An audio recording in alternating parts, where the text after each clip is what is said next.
बिस्मिल्लाहिर्रहमानिर्रहीम, अस्सलाम वालेकुम। मैं ट्विटर पे तो वैसे ही ट्वीट कर चुका था, लेकिन यूट्यूब पे बहुत से कमेंट्स मैंने देखे पुरानी वीडियोस के ऊपर, जिसमें बहुत से देखने वाले ये पूछ रहे थे कि मैं वीडियोस नहीं कर रहा। मैं ट्वीट कर चुका था कि मैं एक मीडिया वर्कशॉप कर रहा हूँ, जिस वजह से सारा दिन क्लासेस चलती रहती हैं और वीडियोज़ नहीं कर पाता। इसी तरह से जो रेगुलर वीलॉग करने वाले हैं उनमें ईसा नकवी साहब हैं, असदुल्ला खान साहब हैं और इसी तरह से उमर इनाम साहब हैं, वो भी हैं। तो बहरहाल इस वर्कशॉप के हवाले से फिर कभी बात करेंगे तफसील के साथ। लेकिन जो इम्पोर्टेंट एक मामला था, मैंने कहा चले इस पे बात करते हैं। और वैसे भी हफ्ते इतवार को ज़रा फ्री होंगे तो मज़ीद जो इश्यूज़ हैं इंपॉर्टेंट, उन पर काफ़ी इन्फॉर्मेशन है, वो भी आपके साथ शेयर करूँगा।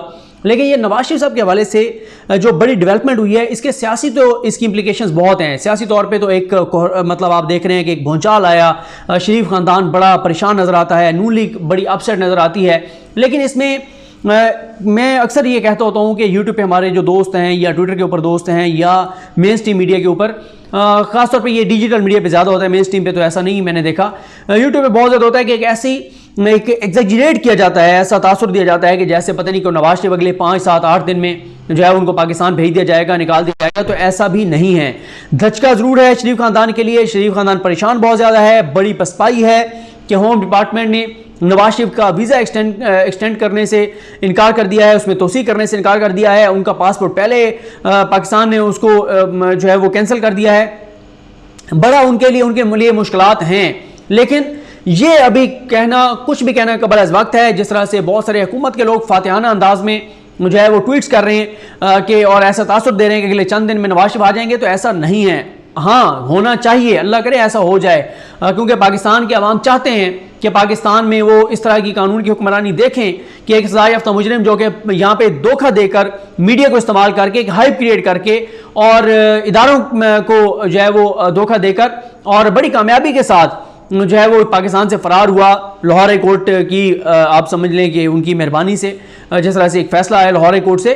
तो लेकिन जो नवाज शरीफ हैं उनके पास अभी ऑप्शंस बहुत सारे हैं। एक तो अभी जाहिर है उन्होंने अपील करनी है, वहाँ से भी वो रिजेक्ट हो जाती है। फिर एक और उनके पास फोरम है, वो उस फोरम पे जा सकते हैं। फिर हसन नवाज जो है वो इंडिपेंडेंटली जो है वो अप्लाई कर सकते हैं कि मेरे वालिद हैं, वो मेरे साथ रहना चाहते हैं। फिर असाइलम का भी ऑप्शन मौजूद है। यानी जो भी चीज़ें हैं अभी उस पर टाइम लगेगा। ऐसा नहीं नज़र आ रहा कि अल्लाह करे हो जाए, ऐसा नहीं नज़र आ रहा कि अगले चंद हफ्तों में या कोई 2-4 माह में, तो ऐसा नहीं लग रहा। हो जाए तो बार बार कह रहा हूँ ये बड़ी अच्छी बात होगी। लेकिन अभी तक वहाँ पर मैंने यूके के रिपोर्टर्स जो दोस्त हैं उनसे जो बात की, उनसे जो डिटेल्स ली, उनके मुताबिक यही है कि अभी इस पर बहुत टाइम लगेगा।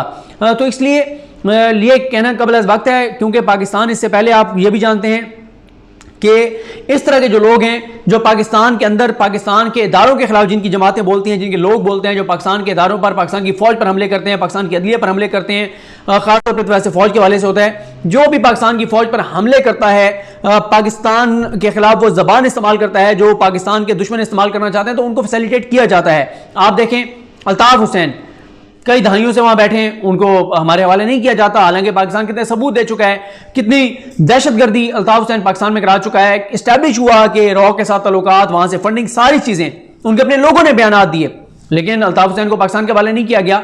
तो यह भी हो सकता है कि ये जो एक उनका वीजा जो एक्सटेंड करने को की जो दरखास्त उसको मुस्तरद किया है, अब वो बारगेन करें नवाज शरीफ के साथ, कुछ उनके आप ऐसा समझेंगे, कुछ ऐसे उनके जो एजेंडा हो, कोई ऐसे उनकी चीजें हो जो वो नवाज शरीफ के साथ बारगेन करेंगे। भाई ठीक है, अगर आप पाकिस्तान वापस नहीं जाना चाहते, और क्योंकि पता है नवाज शरीफ को जिस दिन वो पाकिस्तान आएंगे एयरपोर्ट से गिरफ्तार हो जाएंगे, गिरफ्तार होकर जेल चले जाएंगे। और पहले तो अदालतों ने, कई अदालतों ने मेहरबानी भी की, इनको जमानतें भी दी, और खासतौर पर जो लाहौर हाई कोर्ट का फैसला था वो तो ऐसा फैसला था कि नवाज शरीफ इसलिए सारी जिंदगी भी ना आए, तो उस फैसले के मुताबिक कोई मसला नहीं है।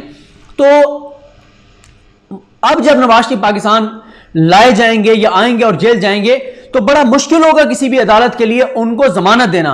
उसकी वजह यह है कि पहले उन्होंने जमानत का गलत इस्तेमाल किया, वो फरार हो गए, पाकिस्तान वापस नहीं आ रहे थे, और इस्लामाबाद हाई कोर्ट ने कई समातों के ऊपर जिस तरह से उनको बुलाया और फिर जिस लंबी समातों के बाद उनको जो है वो मफरूर करार दिया, तो अब मेरा नहीं ख्याल कि कोई जज इतना दबाव लेगा कि शरीफ खानदान को रिलीफ देने के लिए नवाज शरीफ अगर वापस आ जाते हैं और जेल चले जाते हैं तो उनको कोई जमानत देगा, बड़ा मुश्किल हो जाएगा। और एक चीज़ और आपको इंपॉर्टेंट बता दूं, ये जो एक है ना कि नवाज शरीफ का वो रिलीफ, वो एक तरह से रिलीफ ज़रूर है कानूनी तौर पे कि नवाज शरीफ के जो एवन फील्ड में कहा गया कि नवाज शरीफ जब वापस आएंगे तो वो अप्लाई कर सकते हैं कि मेरा केस दोबारा लगाया जाए, लेकिन उसमें यह नहीं लिखा हुआ कि वो सुना भी हर सूरत में जाएगा।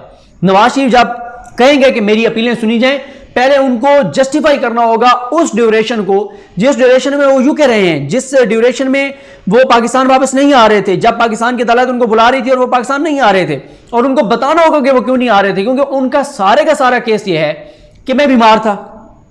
नून लीग का ये कैसा कि नवाज शरीफ बीमार थे, लेकिन हम ये देखते हैं कि एक तरफ नून लीग ये कहती है कि वो बीमार थे, जब उन्होंने बाहर जाना था तब भी पूरी हाइप क्रिएट की गई और कहा गया कि अगर 48 से 72 घंटों में नवाज शरीफ को लंदन के किसी ऐसे हॉस्पिटल में दाखिल ना कराया गया जहां उनकी तमाम छोटी बड़ी बीमारियों का इलाज हो, 12 बीमारियां हैं, 18 दवाइयां खाते हैं, और नून लीग वालों ने ऑफ द रिकॉर्ड कहना शुरू कर दिया कि खुदा न खासा किसी वक्त भी कोई बुरी खबर आ सकती है और बस बड़े हालात खराब हैं, तो उनको अदालत में यह साबित करना होगा कि वो वाकई बहुत ज्यादा बीमार थे। उनसे 3 चीजें मांगी जा रही हैं जो आज तक उन्होंने नहीं दी, जो लाहौर हाई कोर्ट में वो लिख कर देकर गए थे। एक, उनसे पूछा जा रहा है या पूछा गया बार बार कि आपकी प्लेटलेट्स की रिपोर्ट कहां है, जिस मेन चीज की बुनियाद पे आप पाकिस्तान से बाहर गए थे कि आपके प्लेटलेट्स गिर गए हैं। दूसरा, उनको कहा, जो पूछा गया पाकिस्तान के इदारों की जानिब से, हुकूमत ने, पंजाब हुकूमत ने या अदालत जब इंफॉर्मेशन मांग रही थी, जो कमिटमेंट उनकी थी कि वो खुद देंगे कि आप किस हॉस्पिटल में कितने दिन तक एडमिट रहे हैं, कौन सा डॉक्टर आपकी ट्रीटमेंट कर रहा है, उसका नाम क्या है, उसके हॉस्पिटल का नाम क्या है। ये 3 चीजें नवाज शरीफ ने एक मर्तबा भी नहीं दी। जो रिपोर्ट थी वो नामुकम्मल थी, उनमें कोई चीज नहीं थी। हॉस्पिटल में वो एडमिट नहीं हुए, टेस्ट उन्होंने कोई कराया नहीं है, प्लेटलेट्स का इलाज कराया नहीं है, वो सब ड्रामा, फ्रॉड, जिस तरह से वो इदारों की आंखों में धूल झोंक के, इदारों से मुराद मेरे यही है अदालत हो गई, जो हेल्थ डिपार्टमेंट था, और ये सारे इन सबको जिस तरह से जो है वो बेवकूफ़ बनाकर और वो गए हैं। और एक बार मोहसिन अख्तर कैनी साहब ने कहा है ना कि कहा था रिमार्क्स में कि वहाँ वो बैठ के नवाज शरीफ हंसता होगा कि कैसे मैं पाकिस्तान के इदारों को और पूरे सिस्टम को धोखा दे के और लंदन आ गया हूँ, अब वो चला गया और वापस हम उसको ला नहीं पा रहे। तो इसलिए मैंने आपको अर्ज़ किया कि इसके ऊपर भी अभी चीज़ें होंगी, क्योंकि ये भी अभी तक कहीं हमें शवाहिद नहीं मिलते कि इसमें वाज़े तौर पर कोई हुकूमत का कोई एफर्ट थी, बैकडोर, ठीक है। हाँ, कोई और पाकिस्तान के इदारों का या हुकूमत का था और वो खुद अनाउंस नहीं करना चाहते, वो एक अलग बात है, हो भी सकता है, लेकिन अभी तक कोई वाज़ेह इसके शवाहिद नहीं है कि हुकूमत ने कोई एफर्ट की हो जिस वजह से इनकी ये वीज़ा एक्सटेंशन की जो दरख्वास्त है वो मुस्तरद हुई हो। तो मुख्तलिफ ऑप्शन हो सकते हैं, ये भी हो सकता है हुकूमत ने और इदारों ने बैकडोर कोई राब्ते किए हों और उन बैकडोर राब्तों की वजह से जो है वो ये डेवलपमेंट हुई हो, लेकिन हमारे सामने बहरहाल ऐसी कोई चीज़ नहीं है। और दूसरा जो मैंने आपको पहले बताया है कि हो सकता है कि उन्होंने यूके वालों ने एक झटका दिया हो इनको कि पहले इनका ये तोसी की दरख्वास्त को मुस्तरद करो, फिर इनको टेबल पर बिठाओ कि भाई हम तो ये चीज़ें आपसे चाहते हैं, क्योंकि इस वक्त बहुत कुछ पाकिस्तान के हवाले से चल रहा है, क्योंकि चाइना के ख़िलाफ़ जो अनाउंस किया है अमेरिका ने, उसके इत्तेहादियों ने, कि हमने अब चाइना के ख़िलाफ़ खड़े होना है, और बांगे दोल उन्होंने ऐलान किया है।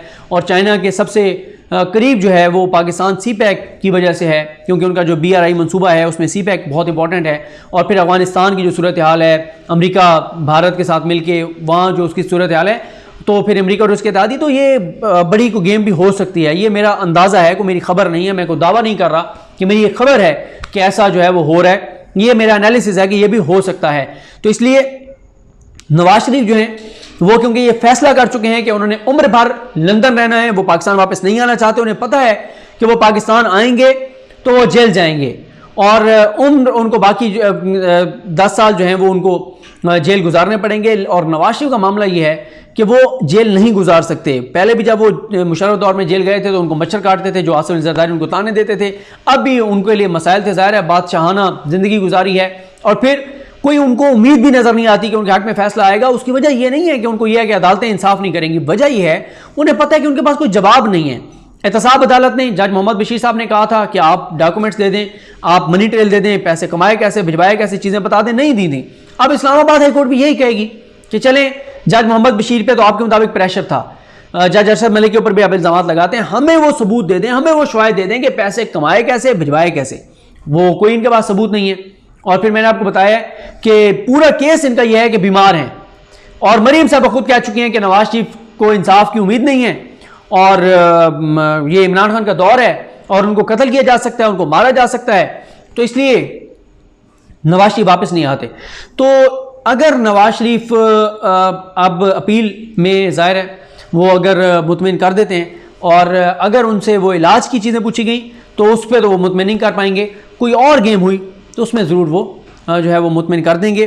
बहरहाल इस हवाले से देखते हैं कुछ और चीज़ों पे कल इंशाल्लाह बात करेंगे। आसिम सलीम बाजवा साहब का मामला हो, जहांगीर तरीन और नज़ीर चौहान का मामला हो, जहांगीर तरीन आगे क्या करने जा रहे हैं, आसिम सलीम बाजवा साहब के हवाले से 3 खबरों पे बात करेंगे। जो 3 खबरें और बड़े दावे शहर इक़्तिदार में किए गए उनकी हकीकत क्या है और कुछ और भी ये सिंध में क्या करने जा रही है वफाकी हुकूमत, इन चीज़ों पर बात करेंगे। मुझे अपनी दुआ में याद रखें। लकरीम हम सबका हामी नासरो। अल्लाह हाफ़िज़।